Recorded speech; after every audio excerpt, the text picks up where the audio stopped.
I finally get to Gobekli Tepe. Now, tepe is just a word for a mound, and that's in Gobekli.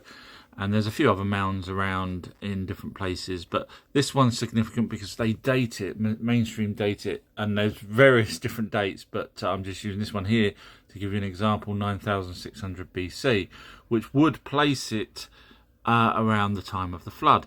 Now, this was buried. Now, people seem to believe that it was buried because someone decided to bury it, as opposed to, hey, it was flooded over just like all the other buildings were.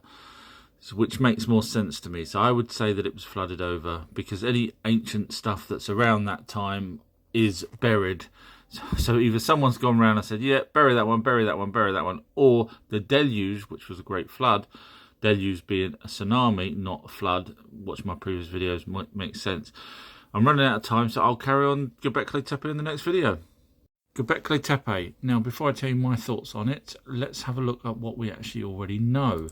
So these are the sort of structures that's there. It's on a mound, and there's more than one, as you can see here. Now, it's not been totally excavated, but they know that there was no settlements there. In other words, it was void of people actually as a civilization. So whoever built these left them there for a reason out of the way. Now, these stones here are absolutely massive and would have been very hard to have done in the time period that they say they were around. Now, obviously, these little images here show sticks, etc. But when you look and realise this is supposed to be at least 8,000 to possibly 12,000 years ago when it was built, and obviously the flood flooded it over, and that's my opinion. I'm running out of time. I'll tell you some more on the next video. Following on from my last video about Gobekli Tepe. Now, Gobekli Tepe is here in Turkey. And guess where Mesopotamia is? Now, this is very old, at least 8,000 to 12,000 years old, possibly even older. Now, why isn't it in India? Why isn't it anywhere else? Because it would have been the Anunnaki. And guess where the Anunnaki was? I'll give you one clue. There you go. So that's the reason why it's not over in Ireland, etc. It's because it was to do with the Anunnaki.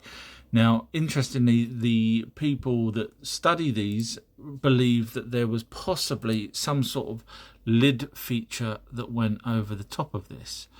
And on each of these actual carvings, you see pictures, mostly of animals. And I'm running out of time, and I'll explain what I believe Gobekli Tepe was in the next video. Now, people do say it's religious and sacrifices, but I don't agree. Gobekli Tepe, these are some of the carvings of animals that are on the stones in and around Gobekli Tepe. Now, there are one or two that have human figures with heads missing off the carvings, but majority of them are literally animals. And I think some of the animals are extinct, which is another reason why it's possibly as old as people say it is, which will be up to possibly 12,000 years ago, when men were hunter-gatherers. So to build such structures as this with these massive pillars would be an undertaking too much for hunter-gatherers back then. Now, there is many of these. In fact, if you look, you'll see that there's actually many of these. So I think they were storage places for possibly the animals that's actually on the stones, showing you what's inside.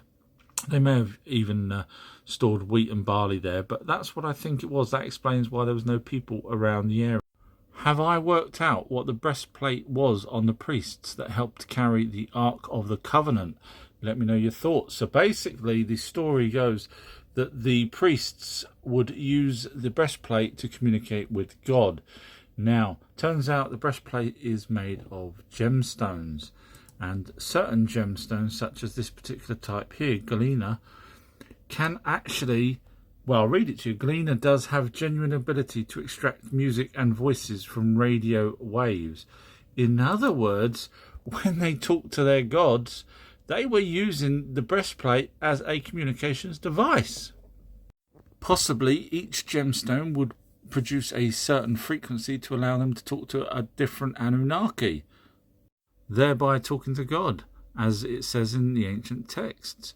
Has our true history done it again? Have I figured something out? Let me know in the comments.